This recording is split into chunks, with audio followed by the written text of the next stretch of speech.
నమస్తే, welcome to Suman TV. నేను మీ విష్ణు. ప్రస్తుతంతో పాటు ప్రముఖ బిజినెస్ అనలిస్ట్ వెంకట్ మేకా ఉన్నారు. సో వారితో మాట్లాడదాం. నమస్తే వెంకట్ గారు. నమస్తే విష్ణు గారు. వెంకట్ గారు, నన్ను చాలామంది అడుగుతూ ఉంటారు. సో ఎంతోమంది స్టాక్ మార్కెట్ అనలిస్ట్ని మీరు కలుస్తూ ఉంటారు, ప్రోగ్రామ్స్ చేస్తూ ఉంటారు కదా. మరి స్టాక్ మార్కెట్కి సంబంధించి ఏవైనా మంచి సలహాలు, సూత్రాలు చెప్తారంటూ అడుగుతుంటారు. మరి మన ప్రేక్షకులకి ఆ పండంటి 10 సూత్రాలు ఏమన్నా చెప్పగలరా స్టాక్ మార్కెట్స్కి సంబంధించి? మంచి ప్రశ్న విష్ణు గారు. స్టాక్ మార్కెట్లో ముఖ్యంగా మనం చూసుకోవాలి అంటే 10 గోల్డెన్ రూల్స్ ఉన్నాయండి. ఈ 10 గోల్డెన్ రూల్స్ ఎవరైతే పాటిస్తారో, ఐదర్ ట్రేడింగ్ కానీ ఇన్వెస్ట్మెంట్ కానీ దేనికైనా సరే, ఈ 10 గోల్డెన్ రూల్స్ అనేది చాలా ఇంపార్టెంట్ అండి. అందులో మొట్టమొదటిది కట్ ద నాయిస్. అంటే నాయిస్ని ఎలిమినేట్ చేయండి. నాయిస్ని ఎలిమినేట్ చేయటం అంటే ఏం లేదండి, వెరీ సింపుల్. దానికి ఉదాహరణ చెప్తాను. స్టాక్ మార్కెట్ బాగా పెరిగిపోయింది, లేదా స్టాక్ మార్కెట్ బాగా పడిపోయింది. ఎవరి దగ్గర మనం వెళ్ళి మాట్లాడినా కూడా ఈరోజు మార్కెట్ ఎందుకు పడిపోయింది అని అడుగుతూ ఉంటారనమాట. మార్కెట్ ఎందుకు పడితే మనకెందుకు, ఎందుకు పెరిగితే మనకెందుకు. ఒక ఆయన అంటాడు ట్రంప్ ఏదో అన్నాడు, లేకపోతే బైడెన్ ఏదో అన్నాడు, మార్కెట్ పడిపోయింది అంటారు. లేకపోతే చైనా ఏదో అంది, మార్కెట్ పడిపోయింది అంటారు. లేకపోతే ఇంకో ఆయన అంటారు మనకి ఎఫ్ఐఏలు బాగా ఎక్కువ కొన్నారు, అందుకని మార్కెట్ ఈరోజు విపరీతంగా పెరిగిపోయింది అంటారు. ఎవరు ఏది కొన్నా, ఎవరు ఏది అమ్మినా, ఏం జరిగినా మనం ఇలాంటివన్నీ ఏం పట్టించుకోకూడదండి. ట్రేడింగ్ చేసేవాళ్ళైనా, ఇన్వెస్ట్మెంట్ చేసేవాళ్ళైనా ఒకటి గుర్తుపెట్టుకోండి, మనకంటూ ఒక సిస్టము, అంటే ఒక స్ట్రాటజీ, ఒక సెటప్ ఉండాలండి ఎప్పుడైనా కూడా. ట్రేడర్స్ అయినా, ఇన్వెస్ట్మెంట్ అయినా ఆ సెటప్ ప్రకారం మనకి బై వస్తే బై చేయటమే, సెల్ వస్తే సెల్ చేయటమే. అంతేగాని ఆయన ఎవరో తుమ్మాడు, ఈయనెవరో దగ్గాడు అనుకుని మనం గబగబా వణికిపోయి మనం బయ్యో సెల్లో చేయకూడదు. మనం అంటూ ఒక సెటప్ పెట్టుకోవాలండి. ఆ ట్రేడింగ్ సెటప్ ప్రకారం బై వస్తే బై చేయండి, సెల్ వస్తే సెల్ చేయండి. మార్కెట్ ఎందుకు పెరిగింది, ఎందుకు తగ్గింది, ఇలాంటి కారణాలను మీరు వెతుక్కోవద్దు. దీన్నే కట్ ద నాయిస్ అనేది నెంబర్ 1. నెంబర్ 2, మీరు ఎమోషన్స్ అనేది, అంటే no emotions and no sentiments అండి. మార్కెట్లో ఎమోషన్స్ పెట్టుకోకూడదు, సెంటిమెంట్స్ పెట్టుకోకూడదు. అంతకుముందు వీడియోలో కూడా నేను ఒకసారి చెప్పాను, నెవర్ మ్యారీ ఏ స్టాక్ అని. అంటే ఏం లేదండి, నాకు ఇన్ఫోసిస్ నచ్చింది కాబట్టి నేను ఇన్ఫోసిస్ పడిపోయినా నేను దాన్ని ఉంచుకుంటానను. లేకపోతే కొంతమంది ఉన్నారు, ఎస్ బ్యాంక్ ఇవాళకి హోల్డ్ చేస్తున్నారండి. ఎక్కడో 200 300 కొనుక్కున్నారు, ఇవాళకి 10 రూపాయలు 15 రూపాయలు ఉన్నా కూడా హోల్డ్ చేస్తున్నారు. ఎందుకంటే ఎస్ బ్యాంక్ నాకు ఇష్టం అండి, మాకు దాంట్లో అకౌంట్లు ఉన్నాయి, మంచి కంపెనీ. అది మంచి కంపెనీయా ఇంకో కంపెనీ అన్నది కాదండి. అక్కడ మనం ఏదైనా స్టాక్ తీసుకుంటే మనం ఒక లెవెల్ దగ్గర స్టాప్ లాస్ అనేది మెయింటైన్ చేసుకోవాలండి, ఇన్వెస్ట్మెంట్లో కానీ ట్రేడింగ్లో కానీ. సో ఈ స్టాప్ లాస్ మెయింటైన్ చేసుకున్నప్పుడు, ఫర్ ఎగ్జాంపుల్ మీరు 200లో ఎస్ బ్యాంక్ కొనుక్కున్నారండి, 300 దాకా వెళ్ళింది, మీరు ప్రాఫిట్ బుక్ చేసుకోలేదు. అది మళ్ళీ 200 దాటి కిందకు వస్తున్నప్పుడు మీకు ఏదైనా స్టాప్ లాస్ ఉంటుంది, 150లోనో 170లోనో ఇన్వెస్టర్లకి అయితే. సో ఆ స్టాప్ లాస్ ఎప్పుడైతే హిట్ అవుతుందో నిర్దాక్షిణ్యంగా దాన్ని అమ్మేసేయండి. సెంటిమెంట్గా పెట్టుకోవద్దు, నాకు అది కావాలి, ఉంచుకుందామని. అలాగే ఎమోషన్స్ కూడా వద్దు, అరే ఇది కిందకు వచ్చేస్తుంది, నేను లాస్ అయిపోతున్నాను ఎమోషన్ ఫీలింగ్ మీరు పెట్టుకోవద్దండి. ఇది కాకపోతే ఇంకోటి, మనకి చాలా స్టాక్స్ ఉంటాయి కదండి, దీంట్లో కొద్దిగా నష్టం వచ్చింది అనుకోండి, ఇంకో స్టాక్లో లాభం వస్తుంది కదా, అది మీరు గమనించాలి. సో ఎమోషన్స్, సెంటిమెంట్స్ అనేది ఉండకూడదండి. నెంబర్ 2. నెంబర్ 3, మీరు ఎప్పుడైనా సరే ప్రాఫిట్ అండ్ లాస్ అనేది సర్టెన్ కాదండి. They are not certain. Profit and loss are not certain. అంటే పద్దాకా నాకు ప్రాఫిట్లే రావాలి, లాస్ అనేది రాకూడదు, లేకపోతే ఎప్పుడు నాకు లాస్లే వస్తున్నాయి కాబట్టి నాకు ఇది సెట్ అవ్వలేదనో, ఇలాంటివి మీరు పెట్టుకోకూడదండి. ఒకటి గుర్తుపెట్టుకోండి, మనం ట్రేడింగ్ చేస్తున్నామంటే స్టాక్ మార్కెట్లో we're doing a business. Trading is a business అండి. మీరు ఇన్కమ్ ట్యాక్స్లో కూడా దీన్ని బిజినెస్ కిందే చూపిస్తారు. సో బిజినెస్ అన్న తర్వాత లాభ నష్టాలు అనేది కామన్. సో కొన్నిసార్లు నాకు నష్టం వచ్చింది కదా అని చెప్పేసి మీరు ఆ బిజినెస్ మానేయలేరు కదా. అలాగే స్టాక్ మార్కెట్ ట్రేడింగ్ కూడా నష్టం వస్తుంది కదా అని చెప్పేసి దీన్ని మానేయటం, లేకపోతే నాకు ప్రతిసారి నేను అంటే పొజిషన్ తీసుకుని ప్రతిసారి లాభమే రావాలని కోరుకోవటం, అలాంటివి కాదండి. లాభం నష్టం అనేది పార్ట్ ఆఫ్ ఏ గేమ్ అండి. అంటే మీకు వ్యాపారంలో ఏదైతే ఉంటుందో లాభం నష్టం అనేది సర్వసాధారణం అండి. దాన్ని మనం యాక్సెప్ట్ చేయండి, లాభ నష్టాలను యాక్సెప్ట్ చేయండి. As per your trading system మీరు బై అయితే బై, సెల్ అయితే సెల్ చేసుకుంటా మీరు ముందుకెళ్తూ ఉండటమే. ఒక క్వార్టర్ పీరియడో, హాఫ్ ఇయర్లీనో, ఇయర్లీనో మీరు ఒకసారి రివ్యూ చేసుకోండి మీ సిస్టమ్ని.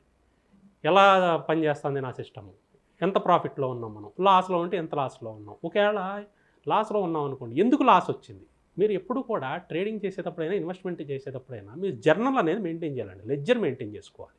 అంటే ఏం లేదండి, మనం ఎక్కడ కొన్నాం, ఏ రోజున కొన్నాం, ఎంతకు కొన్నాం, అలాగే ఎప్పుడు అమ్మాం, అమ్మిన దానికి రీజన్ ఏంటి, అంటే టార్గెట్ వచ్చి అమ్మామా, లేకపోతే లాస్ వచ్చేసామా, స్టాప్ లాస్ హిట్ అయ్యి లాస్ వచ్చి తీసేసామా, లేకపోతే ఎవరో ఒక పెద్ద ఆయన చెప్పాడు కదా అని చెప్పేసి నేను తీసేసాము. ఇట్లా మీరు కామెంట్స్ అనేది రాసుకుంటే ఒక 3 మంత్స్ పీరియడ్ 6 మంత్స్ పీరియడ్ అయిన తర్వాత మీరు రివ్యూ చేసుకున్నప్పుడు ఇవన్నీ బాగా ఉపయోగపడతాయండి. అక్కడ మీరు మాన్యువల్గా చేసిన మిస్టేక్స్ ఏమి ఉంటాయో తెలిసిపోతాయి.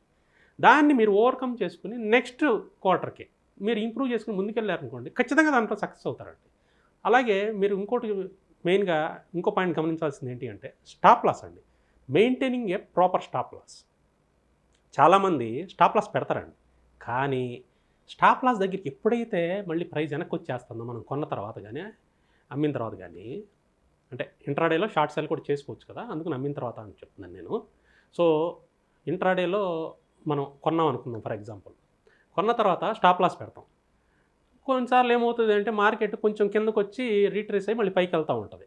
ఈ కిందకు వచ్చేటప్పుడు మన స్టాప్ లాస్ ఎక్కడైతే కొట్టేస్తుందని భయంతో ఏం చేస్తారంటే స్టాప్ లాస్ని మళ్ళీ ఇంకొంచెం కిందకి పెడతా ఉంటారు, అంటే స్టాప్ లాస్ మూవ్ చేస్తూ ఉంటారు.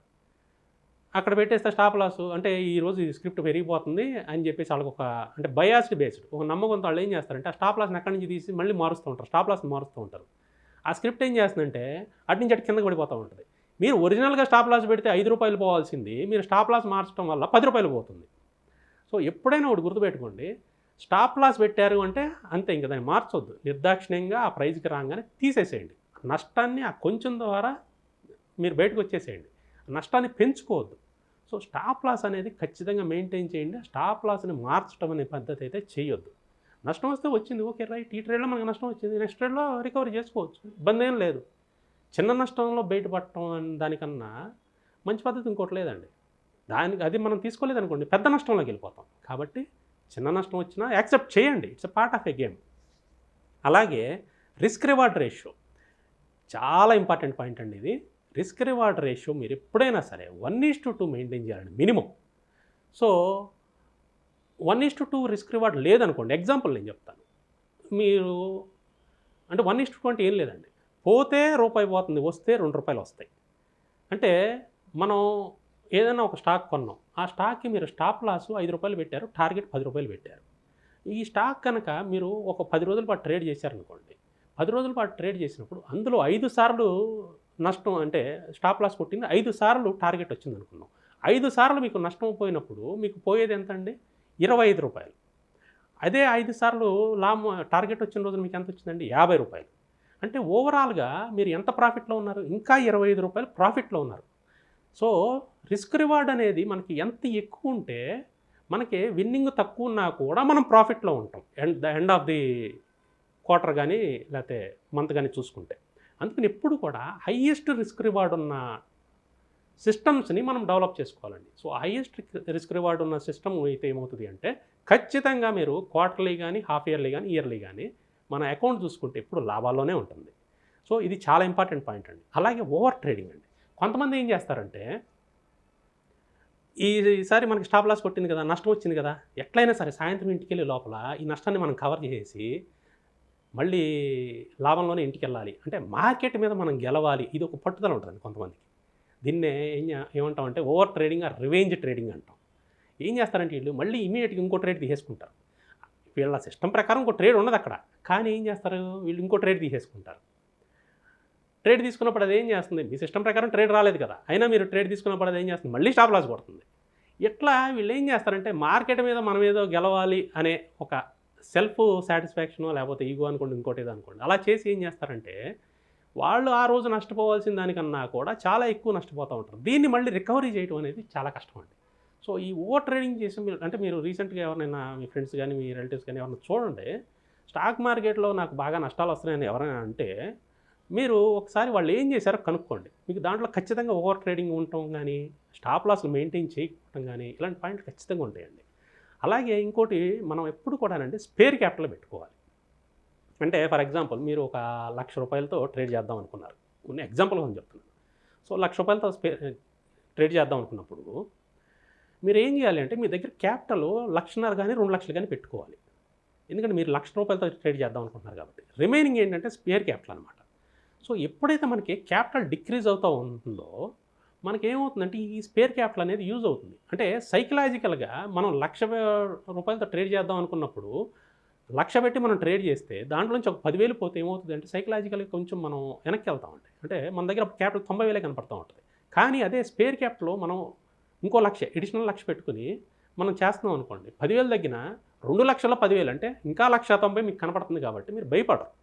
ఎప్పుడైనా కూడా కాన్ఫిడెన్స్ అనేది తగ్గితే మనం చేసే ఏ పనిలో అయినా, ట్రేడింగ్ అనే కాదండి, బిజినెస్లో కానీ ఇంకో దాన్ని ఏదైనా కాన్ఫిడెన్స్ లెవెల్స్ అయితే తగ్గితే అంటే మళ్ళీ మనం ఆ కాన్ఫిడెన్స్ని రీగెయిన్ చేయాలి అంటే చాలా కష్టం అండి. సో మీ కాన్ఫిడెన్స్ లెవెల్ని తగ్గించుకోకుండా ఉండటం కోసం ఏం చేయాలంటే ఇప్పుడు కూడా ట్రేడింగ్లో స్పేర్ క్యాపిటల్ అనేది మెయింటైన్ చేయండి. అలాగే మార్కెట్ ట్రెండ్ని ఫాలో అవ్వాలండి. Always follow the market trend. కొంతమంది ఏం చేస్తారంటే ఎగ్జాంపుల్ కోసం చెప్తున్నాను, నిఫ్టీ ఇంత పెరిగిపోయింది కదా, ఇంత పెరిగిపోతే ఖచ్చితంగా ఇక్కడి నుంచి పడిపోతుంది అంటారు. అదే ఈ స్టాక్ ఇంత పెరిగిపోయింది కదా, ఇంకా పెరగదలే, ఇక్కడి నుంచి పడిపోతుంది అంటారు. పడిపోతుందని ఏం చేస్తారంటే షార్ట్ సైడ్ ట్రేడ్లు తీసుకుంటూ ఉంటారు. మనం ఎవరండి మార్కెట్ అక్కడి నుంచి పడిపోతుందని చెప్పడానికి? మనకు తెలియదు కదా అది పడుతుందా పెరుగుతుందా అనేది. మెయిన్ ట్రెండ్ ఏం చెప్తుంది, ఇంకా అది బుల్లిష్లోనే ఉందని చెప్తుంది. అంటే పెరుగుతూ ఉండే స్టాక్ని ఇక్కడికి వచ్చేసి ఇక్కడ పడిపోతుందని ఎట్లా అనుకుంటాం? ఇంకా పెరుగుతుందని అనుకుంటాం సాధారణంగా. సో ఎప్పుడు కూడా ఏంటంటే అండి రివర్స్ ట్రేడ్లు తీసుకోవద్దు, మార్కెట్కి అగైనెస్ట్గా ట్రేడ్లు తీసుకోవద్దు. మార్కెట్ ట్రెండ్ ఎటు చూపిస్తే ఫాలో అయిపోండి. కిందకి పడతా ఉంటే కిందకి వెళ్ళిపోండి, మీరు కూడా పైకి వెళ్తా ఉంటే పైకి వెళ్ళండి. దాంతోపాటు అంటే మార్కెట్ డౌన్ సైడ్ వెళ్తుంది అనుకోండి, షార్ట్ ట్రేడ్లు తీసుకోండి. పైకి వెళ్తా ఉంది అనుకోండి, లాంగ్ ట్రేడ్స్ తీసుకోండి. ప్రతిదానికి మీరు స్టాప్ లాస్ అయితే మెయింటైన్ చేస్తారు కదా. కానీ రివర్స్ ట్రేడ్లతో ప్రాబ్లం ఏంటి అంటే మీ స్టాప్ లాస్లో ఎక్కువ టైమ్స్ కొట్టడానికి ఛాన్స్ ఉంటాయండి. అదే మెయిన్ ట్రెండ్ని ఫాలో అయితే మాత్రం మీ స్టాప్ లాస్లు అనేది తక్కువ సార్లు హిట్ అవ్వడానికి ఛాన్సెస్ ఉంటాయండి. అలాగే ఎప్పుడైనా ఒకటి గుర్తుపెట్టుకోండి, ఎవ్వరూ కూడా 100% కరెక్ట్ కాదండి. Nobody is 100% right. అది గుర్తుపెట్టుకోండి. మనం ఏదో తప్పు చేస్తున్నాం, మనం చేసేది కరెక్ట్ కాదు, మన స్ట్రాటజీ పనిచేయట్లేదు అని ఎప్పుడు అనుకోమాకండి. ఎవ్వరు కూడా 100% రైట్ కాదు. అది ఒకటి గుర్తుపెట్టుకోండి. మీరు చేసేది ప్రతిదీ కూడా మీరు జర్నల్ రికార్డ్ చేసుకుని మెయింటైన్ చేయడం వల్ల ఏమవుతుంది అంటే మీరు రివ్యూ చేసుకున్నప్పుడు మన హ్యూమన్ ఎర్రర్స్ అనేది కొన్ని చేసి ఉంటాం కదా, ఆ హ్యూమన్ ఎర్రర్స్ అనేది నెక్స్ట్ ట్రేడింగ్ సెషన్లో మనం దాన్ని తగ్గించుకోవడానికి ఛాన్స్ ఉంటాయండి. కాబట్టి మనం ఎప్పుడు 100% మనం కరెక్ట్గానే చేయాలని ఏమనుకోవద్దు. ఎందుకంటే వీఆర్ హ్యూమన్ సైకాలజీ ఏంటి అంటే అప్పుడప్పుడు మనం మిస్టేక్స్ చేస్తూ ఉంటాం. సో ఎవరు కూడా 100% రైట్ కాదు. ఈవెన్ వారన్ బఫెట్ కూడా కొన్ని తప్పులు చేసి ఉండొచ్చు, మనకు తెలియదు. ఏంటి అంటే ఎవరన్నా ఇప్పుడు మీరు చేసే తప్పులు మీరు చెప్తే కానీ పక్కాళ్ళకి తెలుస్తుంది, లేకపోతే ఎట్లా తెలుస్తుంది? అట్లాగే చాలామంది ఏంటంటే మనం చేసే మిస్టేక్స్ ఎప్పుడు సాధారణంగా మనం చెప్పం, కాబట్టి ఎవరేమి మిస్టేక్స్ చేశారో మనకు తెలియదు. సో 100% రైట్ అవ్వకపోయినా కూడా మీరు దాని గురించి వరీ అవ్వద్దు. నెక్స్ట్ ట్రేడింగ్ సెషన్స్లో, నెక్స్ట్ కమింగ్ సెషన్స్లో వాటిల్ని క్లియర్ చేసుకోవడానికి, అంటే ఆ తప్పులు మళ్ళీ రిపీట్ చేయకుండా ఉండడానికి ట్రై చేయండి. ఎప్పుడూ కూడా మార్కెట్లో లెర్నింగ్ కర్వ్ అనేది చాలా ఇంపార్టెంట్ అండి. మార్కెట్ ప్రతిరోజు ఒకేలాగా ఉండదు. Market is dynamic. అందుకని మనం ఏం చేయాలి అంటే ప్రతిరోజు నిత్య విద్యార్థిలాగా నేర్చుకుంటూ ఉండాలి. లెర్నింగ్ కర్వ్ ఎప్పుడు కూడా మనది పైకి వెళ్తూనే ఉండాలి. నాకు అంతా తెలిసిపోయింది మార్కెట్ గురించి, నేను ఇంకేం చూసుకోక్కర్లేదు, ఏం నేర్చుకోక్కర్లేదు అనుకుని అక్కడితో మనం అయిపోయాం అనుకోండి, మన ఎదుగుదల కూడా అక్కడే అయిపోతుంది. ప్రతిరోజు మనకి మార్కెట్ కొత్త విషయాలు నేర్పుతూనే ఉంటుందండి. అందుకనే మార్కెట్లో మీరు ఎంత పెద్ద వాళ్ళని చూసినా వాళ్ళు ఎప్పుడు ఏదో ఒకటి నేర్చుకుంటూనే ఉంటారు, ఎప్పుడు ఏదో ఒకటి చదువుతూనే ఉంటారు. ఈరోజు నాకు ఒక కొత్త విషయం తెలిసిందంటూనే ఉంటారు. ఈవెన్ దో మార్కెట్లో రెండు ఉన్నాయండి, బై అండ్ సెల్. కానీ ఆ రెండింటి మధ్య గ్యాప్ చాలా ఉంటుందండి. అవి ఎప్పుడు బై చేయాలి, ఎప్పుడు సెల్ చేయాలి అనేది అది చాలా భ్రమ పదార్థం అండి. అంత తొందరగా రాదండి. అందుకనే ఎప్పుడు కూడా మనం లెర్నింగ్ కర్వ్ని పెంచుకుంటూ ఉండాలన్నమాట. సో ఈ 10 సూత్రాలు కనుక మనం పాటిస్తే ఖచ్చితంగా ట్రేడింగ్లో కానీ ఇన్వెస్ట్మెంట్లో కానీ రెండిట్లో కూడా సక్సెస్ అవ్వటానికి చాలా మంచి ఇది ఉంటుందండి. సో ఖచ్చితంగా అందరూ కూడా ఈ 10 సూత్రాలను పాటించండి. మీరందరూ కూడా ట్రేడింగ్ కానీ ఇన్వెస్ట్మెంట్లో కానీ సక్సెస్ అవ్వాలని మనస్ఫూర్తిగా కోరుకుంటున్నాను. థ్యాంక్ యూ అండి. అంటే thank you so much Venkata గారు. స్టాక్ మార్కెట్లో అద్భుతమైన 10 సూత్రాల గురించి ప్రేక్షకులకు మీ విశ్లేషణ ద్వారా చాలా అద్భుతంగా వివరించారు. Thank you so much sir. Thank you Vishnu గారు.